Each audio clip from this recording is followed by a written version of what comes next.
Hai, selamat berjumpa kembali kakak-kakak siswa-siswi kelas 9.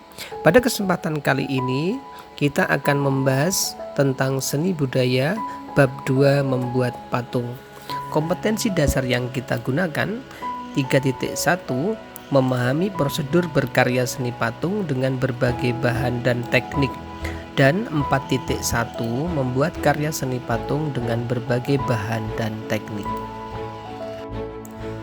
Tahap berikutnya adalah mengamati. Silahkan kakak-kakak mengamati gambar-gambar berikut. Gambar ke-1, gambar ke-2, gambar ke-3, dan gambar ke-4. Berdasarkan gambar-gambar tersebut di atas, dari berbagai contoh patung, setelah kita mengamati, maka isilah kolom di bawah ini dengan mendeskripsikan patung sesuai nomor pada gambar patung.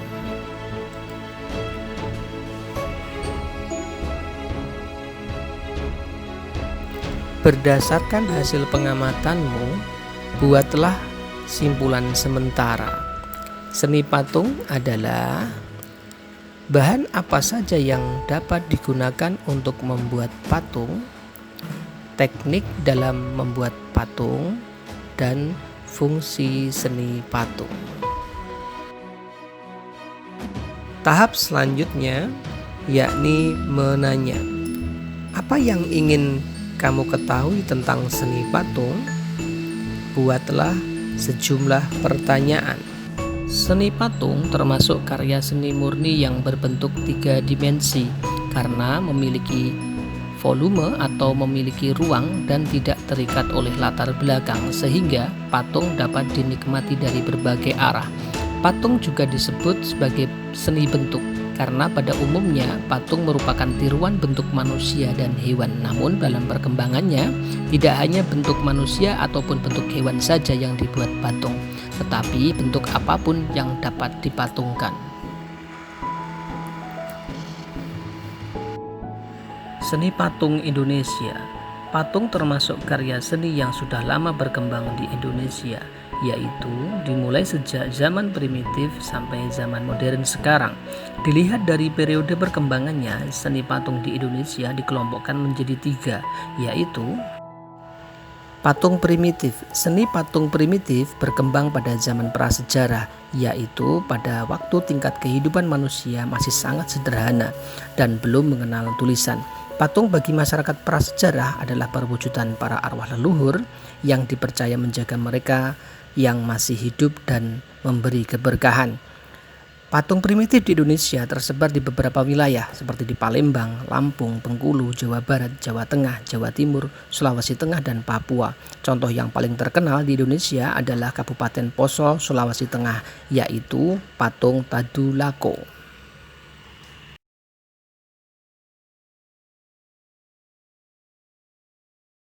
Patung klasik, yakni seni patung yang berkembang setelah masuknya pengaruh India di Indonesia dengan berkembangnya kerajaan Hindu dan Buddha. Patung klasik Indonesia berfungsi sebagai sarana ritual atau dharma bakti kepada agama maupun kepada sang raja. Seni patung klasik di Indonesia banyak dijumpai di candi-candi peninggalan agama Hindu ataupun agama Buddha. Patung tradisional. Patung tradisional Indonesia adalah gaya seni patung yang berkembang dari zaman dahulu hingga sekarang, diwariskan secara turun-temurun. Patung tradisional kebanyakan dibuat berkaitan dengan mitos ataupun ritual tertentu yang berkembang di masyarakat. Seni patung tradisional ada yang bercorak seperti patung primitif maupun klasik. Patung tradisional yang bercorak primitif berkembang di kalangan suku-suku bangsa yang masih sangat sederhana kehidupannya. Patung Asmat dari suku Asmat, Papua. Patung Asmat merupakan simbol kepercayaan dan pengabdian terhadap arwah nenek moyang mereka, sehingga dianggap memiliki kekuatan gaib. Seni patung Asmat dibuat dari kayu. Hal ini terlihat dari ragam bentuk ukirannya yang unik dan warnanya yang dipergunakan sangat terbatas, yaitu warna merah, warna putih, dan hitam. Patung Tau-Tau dari suku Toraja, Sulawesi Selatan. Patung Tau-Tau dipahat dari kayu nangka. Patung ini dikenal dalam masyarakat Toraja sebagai perwujudan arwah orang yang telah meninggal, sehingga dianggap memiliki kekuatan gaib. Dengan adanya patung Tau-Tau, dipercaya interaksi antara orang yang masih hidup dan yang sudah meninggal tetap berlangsung. Patung Blontang dari suku Dayak Kalimantan. Blontang adalah patung terbuat dari kayu ulin yang merupakan simbol pada upacara kematian Wangke, yaitu suatu upacara adat suku Dayak yang tinggal di pedalaman Kalimantan Timur. Patung Blontang sendiri dibuat dalam waktu yang bersamaan dengan prosesi upacara Wangke. Patung Blontang bersifat magis karena menggambarkan sosok manusia yang telah meninggal dunia. Tinggi Blontang pada umumnya antara 2,5 meter sampai 3,5 meter dengan diameter 30 cm. Patung Loro Blonyo dari Yogyakarta. Patung Loro Blonyo adalah patung sepasang pengantin pria dan wanita yang memakai baju adat Jawa lengkap dengan posisi duduk. Patung Loro Blonyo telah ada sejak zaman kepemimpinan Sultan Agung di Kerajaan Mataram 1476. Patung Loro Blonyo adalah ekspresi simbolisme mitos Dewi Sri dan Raden Sadono dalam kepercayaan Jawa. Dahulu kala, patung Loro Blonyo hanya boleh dimiliki oleh kalangan priayi, diletakkan dalam rumah tradisional Joglo di Sentong Tengah. Makna patung Loro Blonyo adalah sepasang pengantin yang disatukan dalam ikatan pernikahan yang kemudian mendatangkan kesuburan dan kemakmuran. Jepara sebagai kota ukir memiliki sentra industri seni patung, yaitu di Desa Mulyoharjo. Seni patung tradisional dari Jepara yang sangat terkenal adalah patung macan kurung, yakni terbuat dari sepotong kayu gelondongan. Patung macan kurung berbentuk seekor harimau yang dirantai dan diberi bola bandul di dalam sebuah kurungan. Pada bagian atas kurungan terdapat hiasan berbentuk burung, naga, garuda, pohon, dan sebagainya.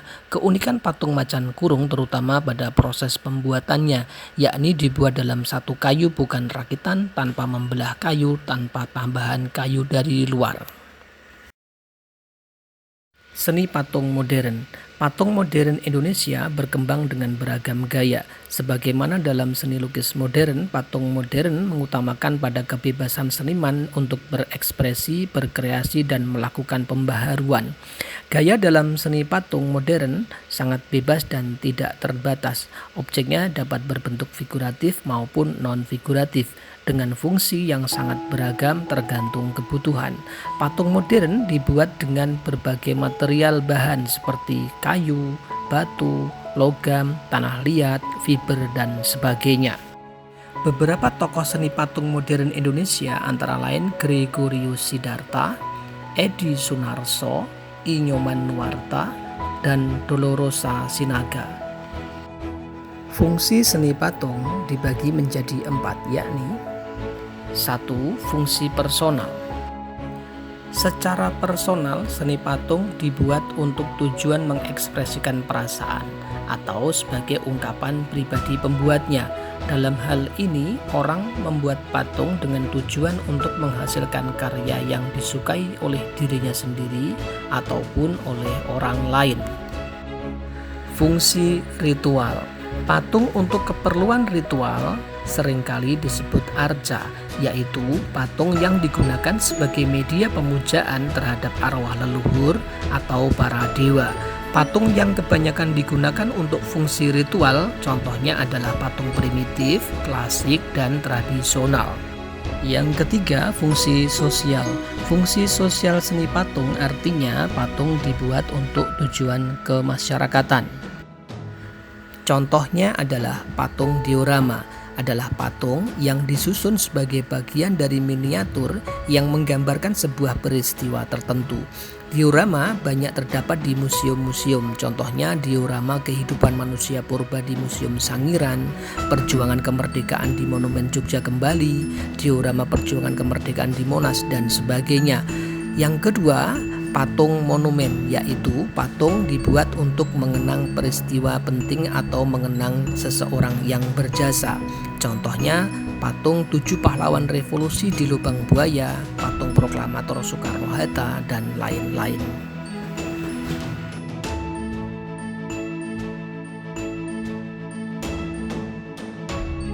Yang keempat adalah fungsi fisik.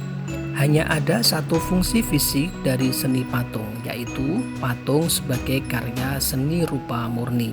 Artinya, patung diciptakan semata-mata untuk dinikmati keindahannya.